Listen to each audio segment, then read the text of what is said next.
You're listening live from Jacksonville, Florida, where the Buccaneers will take on the Jaguars in two back-to-back dual practices. Remember back in the day, I used to love the NFL on CBS when they could and then Brent Musburger would come on from wherever they were. Yes. That was always cool. College football, then Saturday night college football he did after that. Yeah. For ESPN. You're looking live. You're looking live, yeah. You're looking live. And he'd always give you the point spread because, well, he was into that. Well, cool. Some people are more interested in that last score than others. That's right. That's what he would say. That's it. Exactly right. He knew the spread. On the bad beats. I mean, it's still part of the bad beats open for Scott Van Pelt. Absolutely. Bad beats. That's a good segment. We got lots to talk about. We're about back with that segment, by the way. Yeah, I know. Now that football's back. Yeah, it's back this weekend. We got week 0, Coke Zero. Should be sponsored by Coke Zero. Yeah, Florida State, big New Mexico State game. Woohoo! And you're fighting Belichick's going to Ireland. How about a pint of Guinness? Who are they playing? TCU? I believe it's TCU, yeah. Oh, okay. I don't think TCU has been very good for a couple of years now. But what do I know? North Carolina certainly wasn't good last year. Hopefully Vinatieri's not there to rip Belichick some more from the podium somewhere. Well, and Lombardi's not there anymore either, so It's a good point.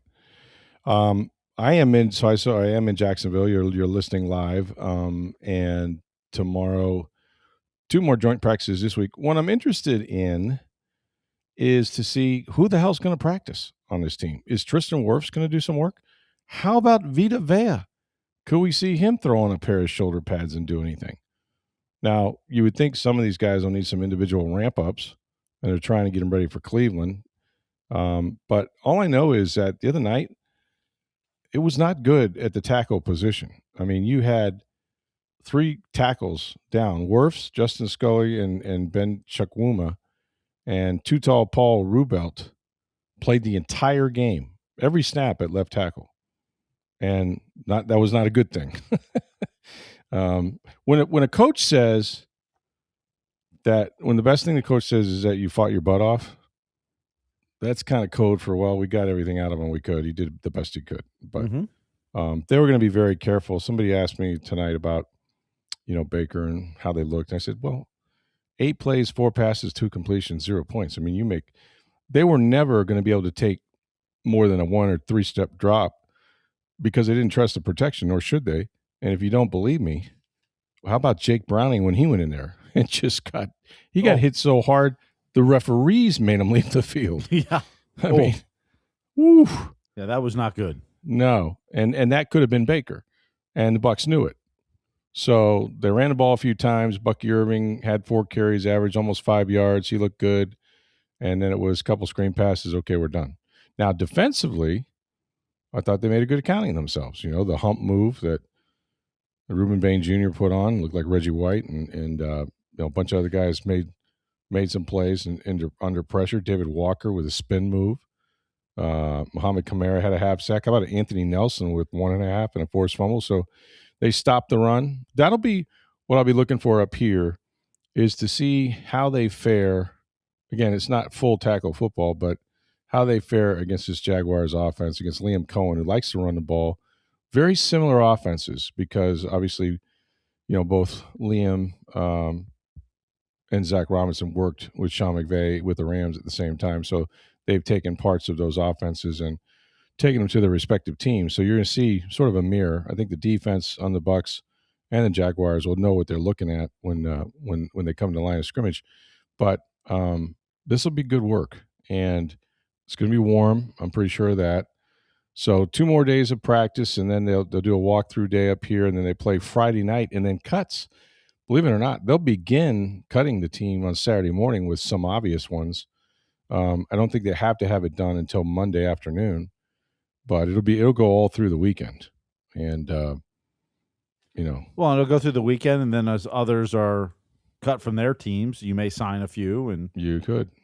So I mean, you have to have the roster down by Monday, but that doesn't mean the roster is finalized by Monday. No, there's a lot of theories about like sneaking guys, and I don't think they're going to be able to sneak Jalon Daniels through waivers. I think that would be a mistake. But why would you sneak your quarterback 2 through waivers? Yeah, I heard that today. For those of you who think he's quarterback 2, he's not quarterback 2.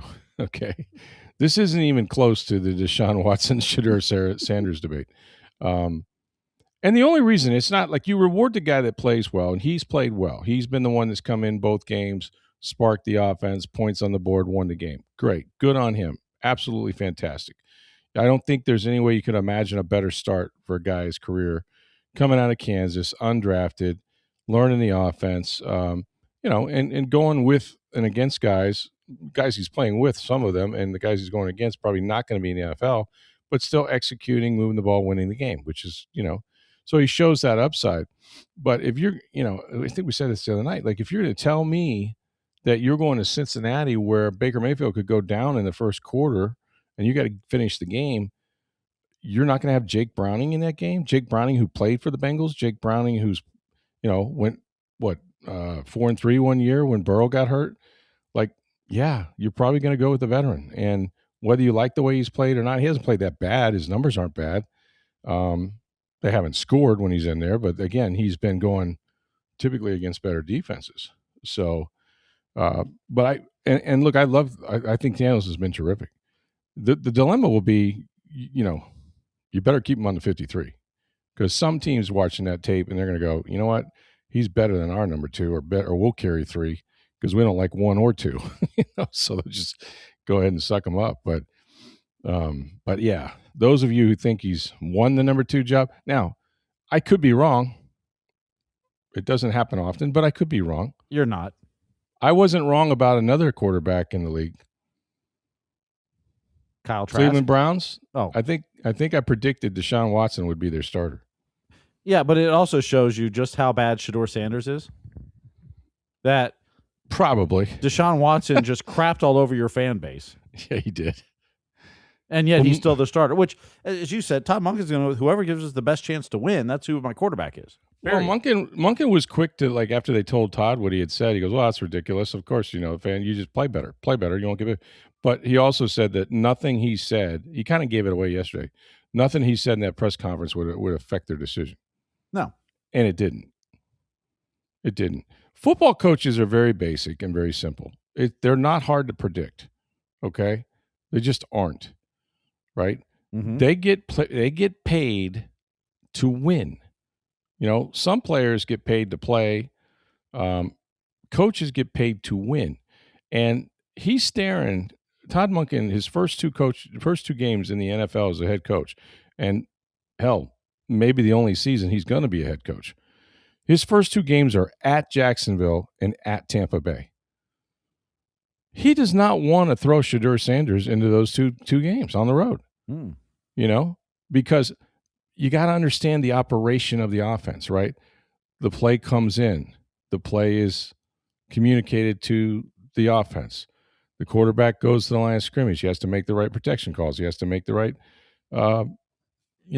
audibles. He has to alert to things if that's what's required.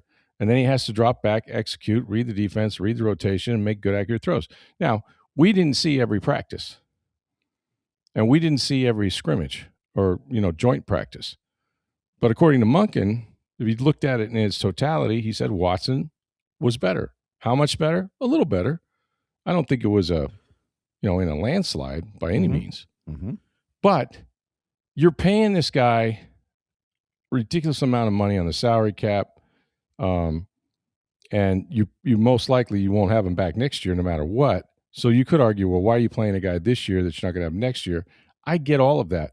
But if you're talking about who gives us the best chance to win, I'm telling you, they would play someone's grandmother if they thought it gave them the best chance to win. They'd pull somebody from the seats if they thought it gave them the best chance. Coaches don't care. Well, that's why I thought it was funny in the Bucs broadcast Saturday night. John Gruden praising Jalon Daniels left and right, and that's fine. There's no problem with that, and he played well, and he's doing exactly what you're supposed to do when you're either the third or the fourth quarterback. Go in and ball. Yeah. But there's not a chance in hell that John Gruden would have ever let Jalon Daniels be quarterback 1 or 2 for him as a rookie. Oh, hell no. As much as he was touting him for maybe he's the backup quarterback. No. I'll tell you what, man. He may be. Yeah. John Gruden never bought green apples, or never bought green bananas, rather. Mm-hmm. He only liked veteran players. When Brad Johnson was, going pretty well, and he came in one day, as I'm told, and he had enough of Brad Johnson. He's like, I can't do anymore. We got to bring in. I need Jeff George in here, man. Jeff George. There's a guy with some baggage in the carousel. Mm-hmm. Yep. And so I think McKay had enough. Of course, eventually McKay was let go with a couple games left in the season. Went to the rival Atlanta Falcons as a GM a week before they played the Bucs. But that relationship was already fractured. But he came in there and he said, I got to have Jeff George. And so McKay at one point goes, okay, all right, so we're going to release Brad Johnson. I'm typing this on the transaction wire. If I hit this button here, Brad is released. So hold on a minute. Let me think about this for a little while, and then he left. But it was every week, but they don't care. Like, they're going to play who they think they can win with, period.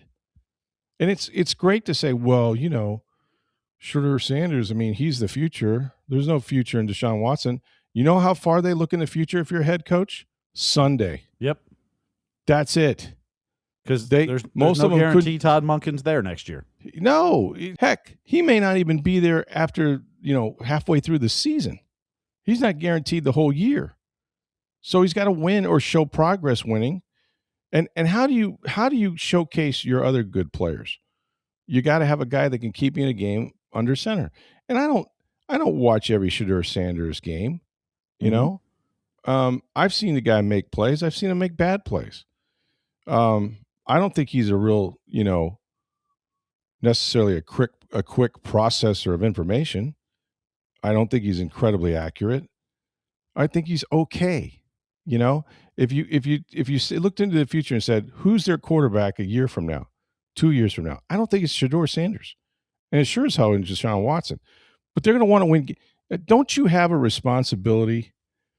And I know the fans are great. They love the backup quarterback more than they love anybody else, especially if you lose. But don't you think you have a responsibility to the other 52 guys in that locker room that's laying it on the line for you? You ask those guys to go out there and give you everything they've got on every play. Don't you have to give them the guy that gives you the best chance to win? Yes. Are they out there just to be the extras in the movie of Shedeur Sanders' life? No.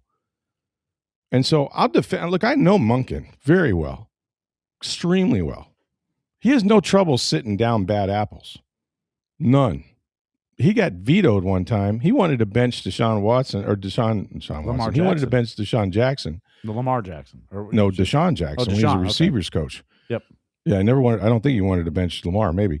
But he wanted to bench Deshaun Jackson. They didn't get along, apparently. But not at the end. No, they didn't either. But at the end, Deshaun Jackson was kind of shaking it. And that team had some really bad apples on it. Yes, it did. And I like Deshaun, but I don't know what happened to him. But he just kind of checked out at the end. And he was late to a meeting because he was playing cards with a couple other knuckleheads. And there was a Secret Santa, and he came in, he knocked over the Secret Santa in the receivers room, and then he decided not to practice. And Monk was like, well, that's conduct detrimental. You have a contract. You're not hurt, But Dirk Cutter needed Deshaun Jackson to play, and he played, But Monken's not. I mean, he does have a situation where if it's bad enough, even if you're the better player and you're doing the wrong things, he doesn't want you on the football field. Now, you could argue that what Deshaun Watson said is a terrible wrong thing, but it wasn't enough for him to punish the rest of the football team and say, you know what? Because of that statement, we're going to play the guy that I don't think gives us the best chance to win. And it might just be Jacksonville, and it might just be Tampa Bay. I don't know. But isn't it easier to go from the veteran quarterback who starts out and doesn't do well and replace him with a Shedeur Sanders than the other way around? Because once you turn from Shedeur Sanders, he's probably not going to get it back, whenever that is. Well, it was the whole debate when it was Ryan Fitzpatrick and Right. Jameis Winston. Now, Jameis Winston was suspended the first 3 games, so. Yeah, but once you went to him, Yep. you needed to stay with him. But then you went to Jameis, then you ended up going back to Fitzpatrick. As it turned out, they went back to Fitzpatrick because Jameis was so bad. And then back to Jameis again. And then back to Jameis, yeah. And then Dirk got fired. Yeah. And then Bruce Arians came to save the day, and then he went 30-30, and the rest, as they say, is history. But yeah, the back and forth doesn't help your football team. And it has been 5 years, 6 years since Deshaun Watson has played good football. So you're wishing on a star here a little bit, but this is an organizational decision. This involves everybody, the owner, the coaches, the players, and Shedeur could be in second series of the game. We don't know.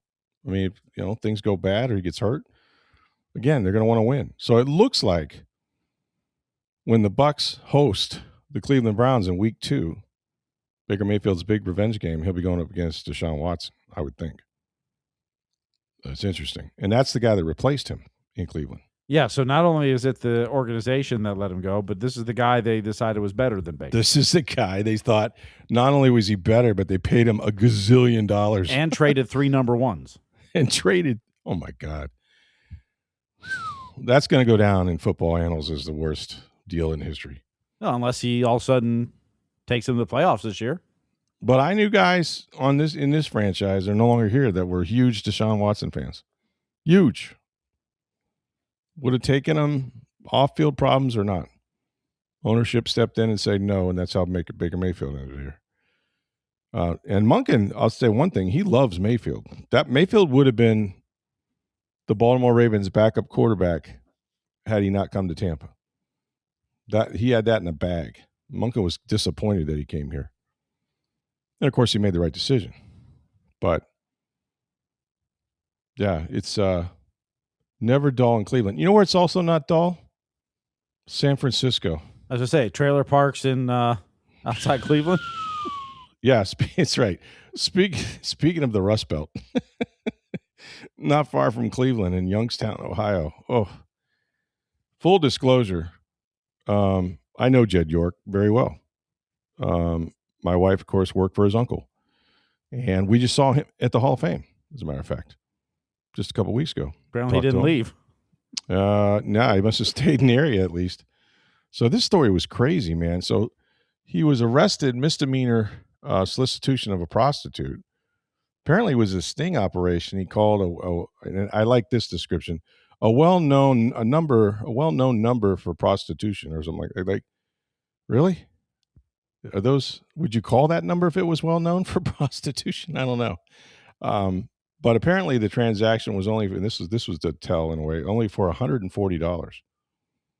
Seems like not much money, but not for a billionaire. For a billionaire. And it's a terrible look. It's terribly embarrassing to him and his family, who I know. And I think because he pled no contest, he's going to get convicted. And I'm sure there's a plea arrangement, but well, it's a lesser charge. It's not soliciting. It's a misdemeanor because of the money wasn't very much, but yeah, but it's not even soliciting. Was it not? Lower. Yeah, it's to a different charge. That's why. Yeah, and that's usually why you plea bargain it out. Yeah, which is, and from what I understand, it's very common in Ohio for first-time offenders. Yeah, so misdemeanor, whatever, but that's not the point here because the NFL, of course, is the morality police when it comes to players, and nobody should be held to a higher standard than one of the 32 owners of those teams. Nobody. Because you are the NFL. You own those franchises. And collectively you make up the NFL. So the responsibility to set, the morals and the tone for each franchise lies really with the owner. And the fact that he, pled guilty to something like this isn't gonna bode well. I think he's gonna get some suspension. I don't know what it'll be. People said, well, boy, but Bob Kraft didn't get anything. Well, Bob Kraft very well could have. He was down in West Palm Beach or someplace at a massage parlor that was also suspected of human trafficking. But the difference there is when he fought the charge, the judge threw out videotape evidence, and that was the evidence, and so they ended up dropping the charges.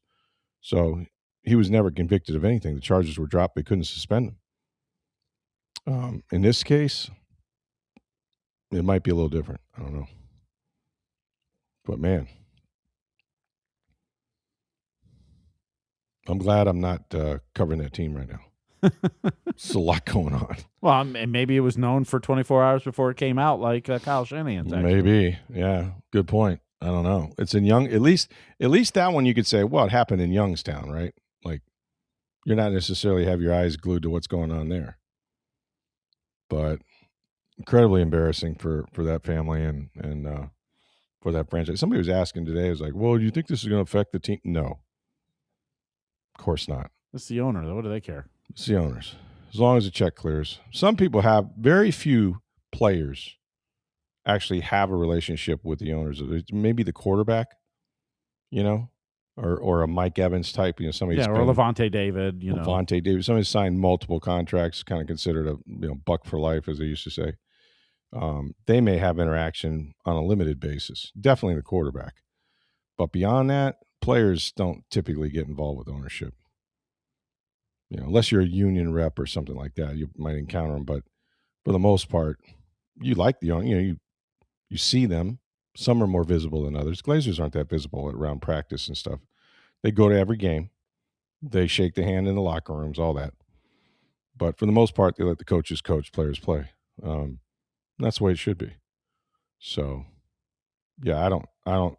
It has been a very choppy start. Now, you could say all this off-field, tumultuous stuff, like, it's distracting. To what degree, I don't know. If I'm a football player and I'm going to get my block knocked off at practice every day, I'm not thinking about what the owner did or what the coach did. But it is a thing. It kind of hangs there around the franchise.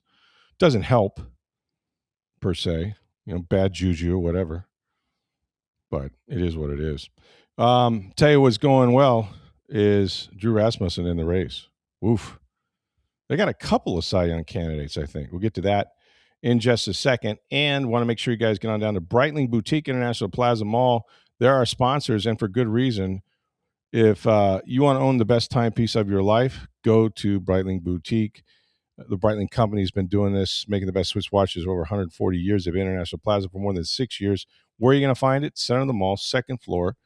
Ask them about the men's watches, the Navitimers, the Chronomats that they're known for. Also have ladies' watches. They have sports watches, beautiful, durable, different color wristbands, whatever she wants, and elegant watches for her as well. And while supplies last, they're celebrating the NFL's, was it 105th anniversary, I think, by offering 32 different team watches while supplies last. That's the key phrase here. These watches are Chronomat watches for men for the most part. They have the team colors on the face of the watch, the logo inside. They also have them in sports watches. Absolutely beautiful collector's items. You have to get one. It is Breitling Boutique at International Plaza. When you go, would you please let them know you heard about it here on Sports Day Tampa Bay. When the Rays are just the Rays is when they pitch well. And they pitched well pretty much all season, especially Drew Rasmussen. He and Nick Martinez. Him and Nick last Martinez, 2 days. Yeah, been phenomenal. Yeah. Yep. Both have sub-3 ERAs, have records like 13-4 and 14-5 for Rasmussen. I mean, they're both sort of Cy Young candidates with those ERAs, and certainly with an amount of. Some people don't get hung up on the wins as much because a lot of things can happen after you leave the game. But still, you want to stop a streak, it's tomorrow's starting pitcher, and those guys have been lights out. So good on them. Jonathan Aranda went yard. You see how they manufactured some runs in this game with a couple back-to-back bunts? Yep. Love it. And they may have had another one. Caminero got thrown out at the plate. I thought it was a good send, but yeah, it was a perfect play by Detroit. If they got to make a bang play like that, yep. Good throw, yeah, and to get you take your hat off and you say it was a good send. Because that's what you want to do. You want to put pressure on them to have to make a perfect play, which is hard to do. But if they get you, they get you. But yeah, man, they rocked it, and I think 33, 34 saves now that their closer is up to Baker. Yep. Yeah, he's been phenomenal. Yep. Yeah, just outstanding. Yep. So the Rays now are 78 and 53. Okay. Okay, that's 25 games above 500. Yeah. Last season they had 77 wins. The whole season. Yep, 77 and 85. They've exceeded last year's win total. Wow. Yes. Yep. And we're in with 31 games to go. September 24th, or sorry, August 24th. Yep. Wow. Yep. That's incredible. Yeah, you can almost see the finish line here. I think they're going to start to get their second wind a little bit, and the Tigers are still there. I think they're still 4 games out of the wild card, but there's a lot of teams ahead of them. Yeah, they got swept over the weekend. Now they lose on Monday. Yeah, they're falling out of it. It's not going well. Mathematically still there, but they kind of knew it. They traded their best pitcher. So, yeah, but then they kind of hit a hot streak after they traded. I know. Skubal and Mize. Got back in a wild card race. Yep. Just didn't last. No. But But they're 3.5 up on the Yankees now. Yeah, Yankees were off, so 3.5 up. The one thing about them is, I was wondering if some of those pitchers have been stretched out so much this year in terms of innings, and some of them are older. You get into late August, September, are you going to have some dead arms? Are you going to have, guys that are really, being pushed to the limit? If they're going to tire, this is when it's going to happen, But then they went out there, and Rasmussen threw the most pitches he's thrown in any game this year, threw 101 pitches. So obviously he's still got plenty of stamina for them to leave him out there for 101, but you got to push through. And the one thing that's been a constant is they will try to generate runs any way they can. I love back-to-back bunts, man, in the majors. You don't see it very often. No, never, almost never. But the Rays don't care. And the teams don't know how to defend it, to be honest. They don't see it enough. Some of it's almost indefensible. If you get the bunt down, in the right spot, and the guy gets a jump off third, it's you almost can't make that play. But how many mistakes have we seen other teams make all year against the bunt, defending it? Oh, yeah, absolutely. Because, again, it's not something you see all the time. It puts pressure on the defense. And they're willing to do it in multiple at-bats. They did it back-to-back. And they put runners in motion, which also puts pressure on the D. So you just love their style of baseball. It's, it's old style. It's old school. It's manufactured runs and all that. But when you don't have, we got like 3 big boppers that can hit the ball out of the park, maybe 4, you're going to have to find ways to generate runs. And if they pitch like the Rays pitch, they're so tough to beat, especially the way the bullpen and Baker and those guys have been going. You just give them 8th, 7th, 8th, 9th inning with a lead, you got a really good chance. So they didn't score a pile of runs. They scored 4 runs, but that's all they needed. And they take down Detroit. Yep, they'll go against Detroit again tonight. Mm-hmm. And then after that, it'll be 30 games left in the season. So it's winding down, man. Man, you got to see the finish line. I wonder what that's like. I truly do. I'm in press boxes. I'll be honest. I'll say straight up, I don't know how Mark Tompkin does this for a living. He travels and goes to all these games. It is such a grind and such a marathon. I'm tired just watching them, and I'm not on the planes, and I'm not, getting up with no sleep.